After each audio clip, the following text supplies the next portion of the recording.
Exercise 3.12 third sum. A bus covers a distance of 90 km at a uniform speed. Had the speed been 15 km per hour more, it would have taken 30 minutes less for the journey. Find the original speed of the bus. என்ன சொல்ல வராங்க அப்படின்னா டோட்டலாக வந்து இங்கே 90 kilometre distance இருக்குது. ஓகேங்களா, இந்த 90 கிலோமீட்டர் டிஸ்டன்ஸை ஒரு பஸ்ஸு வந்து யூனிஃபார்ம் ஸ்பீடில் வந்து கவர் பண்ணுது.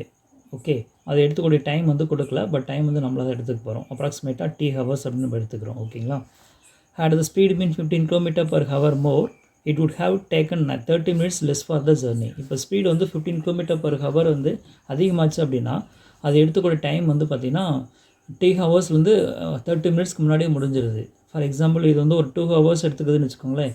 அப்போ speed 15 km per hour increase ஆச்சு அப்படின்னா 1.5 ஹவர்ஸ்லேயே வந்து ரீச் ஆயிரும். ஸோ அந்த மாதிரி கொடுத்துருக்காங்க. ஓகே, இதுக்கு அண்டர்ஸ்டாண்ட் பண்ணிக்கோங்க, கொஞ்சம் காம்ப்ளிகேட்டடாக இருக்க மாதிரி இருக்கும். ஓகே, யூனிஃபார்மில் ஸ்பீடில் போகும்பொழுது T ஹவர்ஸ் எடுத்துக்குது அப்படின்னா 15 km per hour speed increase ஆகும் பொழுது ½ அன் ஹவர் முன்னாடியே போய் ரீச் ஆகிடுது. அவ்வளோதான். Okay, find the original speed of the bus.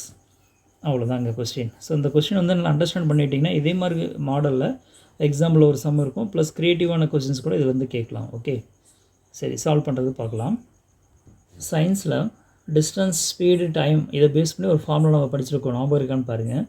Speed into time is equal to distance அப்படின்னு சொல்லுவாங்க. Speed into time is equal to distance.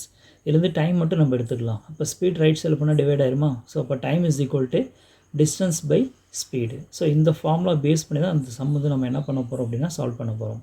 So given வந்து பார்த்திங்கன்னா டிஸ்டன்ஸ் வந்து 90 கிலோமீட்டர் கொடுத்துருக்காங்க, அப்படியே எடுத்துக்கலாம். அண்டு இனிஷியலாக வந்து யூனிஃபார்ம் ஸ்பீட் அப்படின்னு கொடுத்துருந்தாங்க இல்லையா, அந்த ஸ்பீடு வந்து என்ன எடுத்துக்கிறோம் அப்படின்னா x கிலோமீட்டர் per hour அப்படின்னு எடுத்துக்கலாம். அப்போ அந்த டைம் டிஸ்டன்ஸ் ஃபார்முலா இருக்கு இல்லையா, இந்த ஃபார்முலா யூஸ் பண்ணும் பொழுது டைம் t வேணும் அப்படின்னா டிஸ்டன்ஸ் பை ஸ்பீடு இங்கே அப்ளை பண்ணலாமா? Time t is equal to distance வந்து 90, அப்போ 90 கிலோமீட்டர் பை ஸ்பீடு வந்து பார்த்திங்கன்னா x பை எக்ஸ். ஸோ அப்போ t is equal to 90 by X அப்படின்னு நமக்கு கிடச்சிருக்கு. இது வந்து யூனிஃபார்ம் ஸ்பீடில். இப்போ ஸ்பீடு வந்து 15 km per hour மோர் அப்படின்னு சொல்லி கொடுத்துருந்தாங்க இல்லையா, ஸ்பீடு 15 km per hour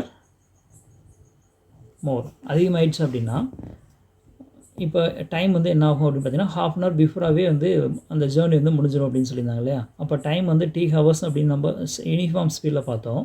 இப்போ வந்து என்ன பார்க்குறோம் அப்படின்னா ½ அன் ஹவர் முன்னாடியே முடிஞ்சிருச்சு. இப்போ T ஹவர்ஸ் வந்து ½ அன் ஹவர் வந்து என்ன பண்ணணும், மைனஸ் பண்ணணும். அப்போ என்ன ஆகும் அப்படின்னா T minus 1/2 is equal to distance, அதே சேம் டிஸ்டன்ஸ் 90 கிலோமீட்டர் தான். அப்போ 90 அப்படின்னு எடுத்துக்கலாம். ஸ்பீட் அப்படின்னு எடுத்தீங்க அப்படின்னா யூனிஃபார்ம் ஸ்பீடு எக்ஸு, ஆனால் இப்போ ஸ்பீடு வந்து என்ன இருக்குது 15 km per hour வந்து இன்க்ரீஸ் ஆகிருக்கு, அதிகமாகிருக்கு. அப்போது யூனிஃபார்மாக இருக்கக்கூடிய ஸ்பீடு வந்து x கிலோமீட்டர், இப்போ எவ்வளோ இன்க்ரீஸ் ஆகிருக்குன்னா 15 km இன்க்ரீஸ் ஆகிருக்கு. அப்போ ரெண்டையும் வந்து ஆட் பண்ணிங்கன்னா x + 15 km per hour வந்து ஸ்பீடாக இருக்கும். கரெக்டுங்களா? அப்போது இந்த இடத்துல ஸ்பீடு வந்து என்ன எடுத்துக்கிறோம் அப்படின்னா x + 15 அப்படின்னு நம்ம எடுத்துக்கிறோம். இதுதான் ரொம்ப முக்கியமாக கவனிக்க வேண்டிய ஒரு பார்ட். ஓகேங்களா? ஸோ நார்மலாக யூனிஃபார்ம் ஸ்பீடில் ட்ராவல் ஆச்சுன்னா T ஹவர்ஸ் எடுத்துக்குது. That is time T is equal to 90 by X அப்படின்னு நம்ம பார்த்துருக்கோம். இப்போ 15 km per hour speed increase ஆச்சு அப்படின்னா ½ அன் ஹவர் முன்னாடியே ஜேர்னி முடிஞ்சிடும். அப்போ நார்மல் டைமை விட -1/2 பண்ணிடுறோம். That is ½ an hour minus பண்ணுறோம். ஸ்பீட் டிஸ்டன்ஸ் அதே 90 கிலோமீட்டர் தான், ஆனால் ஸ்பீடு வந்து பார்த்திங்கன்னா 15 km அதிகம் அப்படின்றதுனால x + 15 அப்படின்னு சொல்லி போட்டுக்கிறோம். ஓகேங்களா? இது ரெண்டுமே அண்டர்ஸ்டாண்ட் ஆகிடுச்சு அப்படின்னா இதை பேஸ் பண்ணி நம்ம ஈஸியாக சால்வ் பண்ண முடியும். ஸோ இதிலிருந்து நம்ம என்ன எடுத்துக்கிறோம் அப்படின்னு பார்த்தீங்கன்னா -1/2 ரைட் சைட் சென்ட் பண்ணலாம். அப்போ என்ன ஆகும், T is equal to 90 divided by x + 15 + 1/2 அப்படின்னு கிடைக்கும். கரெக்டுங்களா? இது ஈக்குவேஷன் நம்பர் 1, இது ஈக்குவேஷன் நம்பர் 2. இப்போ ரெண்டுலேயுமே பார்த்தீங்கன்னா இங்கேயும் டைம் T தான் இருக்குது, இதுலேயும் டைம் T தான் இருக்குது. ரெண்டுமே சேம் தான் இல்லையா? அப்போ 1 2 ஈக்குவல் பண்ணிக்கலாமா? ஸோ 1 இஸ் ஈக்குவல் டு 2, ரெண்டு ஈக்குவல் பண்ணணும் அப்படின்னா we get 90 by x is equal to 90 by x + 15 + 1/2 அப்படின்னு கிடைக்கும். அவ்வளோதான். ஸோ இது கொண்டு வரது தான் பெரிய விஷயம். இதை கொண்டு வந்துட்டீங்க அப்படின்னா இந்த சம் சால்வ் பண்ணுறது ரொம்ப ஈஸியாக முடிஞ்சிடும். ஸோ இதுலேருந்து எக்ஸ் தான் ஃபைண்ட் அவுட் பண்ண போகிறோம். எக்ஸோட வேல்யூஸ் ஃபைண்ட் அவுட் பண்ணியாச்சு அப்படின்னா யூனிஃபார்ம் ஸ்பீடு என்னன்றது நமக்கு கிடைச்சிடும். அவ்வளோதான். சரிங்களா? ஸோ எப்படி சால்வ் பண்ண போகிறோம் அப்படின்னா எக்ஸ்லாம் ஒரு டைமும் ஒரு சைடும் கான்ஸ்டண்ட்டாக ஒரு சைடும் சென்ட் பண்ண போகிறோம். இப்போது எக்ஸ் டேர்ம் இதில் இருக்குது, இதுலேயும் எக்ஸ் இருக்குது. அப்போ இந்த எக்ஸ் டேர்மை லெஃப்ட் சைடு கொண்டு வரோம். அப்போ என்ன ஆகும்னு பார்த்தீங்கன்னா 90 பை எக்ஸு இது லெஃப்ட் சைடில் வந்துருச்சுன்னா -90 பை x plus 15 ஆகும் is equal to 1/2. ஓகேங்களா? ஸோ ரெண்டுலேயுமே 90 மேலே நியூமரேட்டரில் சேமாக இருக்கா, வெளியில் எடுத்துடலாம். ஸோ we get 90 வெளியில் எடுத்துட்டோம்னா we get 1/x minus 1/x plus 15 is equal to 1/2 அப்படின்னு கிடைக்கும். இப்போ ரெண்டுக்கு எல்சிஎம் எடுக்கலாம். 90 எப்படி வச்சுக்கோங்க. இப்போ ரெண்டுக்கு எல்சிஎம் எடுத்துக்கிட்டிங்க அப்படின்னா இங்கே எக்ஸ் இருக்குது, இங்கே எக்ஸ் ப்ளஸ் 15 இருக்குது. Just multiply X into X plus 15 அப்படியே கிராஸ் மல்டிப்ளை பண்ணால் 1 into X plus 15 X plus 15 minus X into 1 X is equal to 1/2. Okay, plus X minus X cancel. We get 90 into 15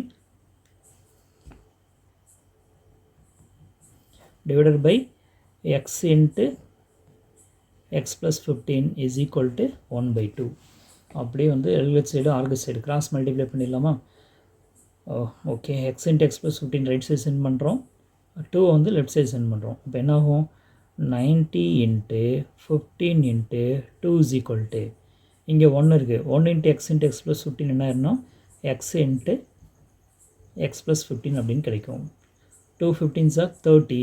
இந்த ரெண்டு multiply பண்ணால் 30 கிடைக்கும். 30 into 90 2700. 3 9s are 27 0 0. So 2700 is equal to இங்கே multiply பண்ணால் X into x X square plus X into 15x அப்படின்னு கிடைக்கும். ஓகேங்களா? அப்படியே இன்டர்சேஞ்ச் பண்ணுறோம். X square plus 15x is equal to 2700. இதில் வந்து 2700 லெஃப்ட் சைடு வந்துடுச்சு அப்படின்னா X square plus 15x minus 2700 is equal to 0 அப்படின்னு கிடைக்கும். சரிங்களா? ஈஸியாக தானே இருக்குது இது வரைக்குமே. இதுக்கப்புறம் வந்து பார்த்திங்கன்னா ஃபேக்டரைசேஷன் பண்ணணும். ஸோ ஃபேக்டரைசேஷன் பண்ணுறது இது நம்பர்ஸ் பார்க்கும்பொழுது பெரிய நம்பராக நமக்கு தெரியும். ஈஸியாக ஞாபகம் வச்சுக்கிற மாதிரி வந்து நான் ஒரு மெத்தட் சொல்லித்தரேன் இந்த சம்முக்கு மட்டும். என்ன அப்படின்னா, இந்த சம்மில் இது வரைக்கும் என்ன கொடுத்துருக்காங்கன்னு பார்த்தீங்கன்னா 90 கிலோமீட்டர் கொடுத்துருக்காங்க. And half an hour 30 minutes before அப்படின்னு சொல்லியிருந்தாங்க. half an hour கொடுத்துருக்காங்க. இதில் வந்து பார்த்திங்கன்னா 15 அப்படின்னு கிடச்சிருக்கு. So 90 30 minutes half an hour, இதில் கிடச்சிருக்கிறது ஒரு 15. ஸோ இந்த மாதிரிலாம் கிடச்சிருக்கு இல்லையா? இதில் 0 15 minutes 30 minutes 90 minutes. அப்போ 30க்கு அப்புறம் என்ன வரும்னு பார்த்தீங்கன்னா ஒரு 45 minutes. ஸோ இந்த மாதிரி நீங்கள் ஞாபகம் வச்சுக்கிட்டிங்க அப்படின்னா இதில் என்ன வரும்ன்றது ஈஸியாக கண்டுபிடிச்சிடலாம். இதை எப்படி எடுத்துக்கிறீங்க அப்படின்னா 45 30 அப்படின்னு எடுத்துக்கிறீங்க.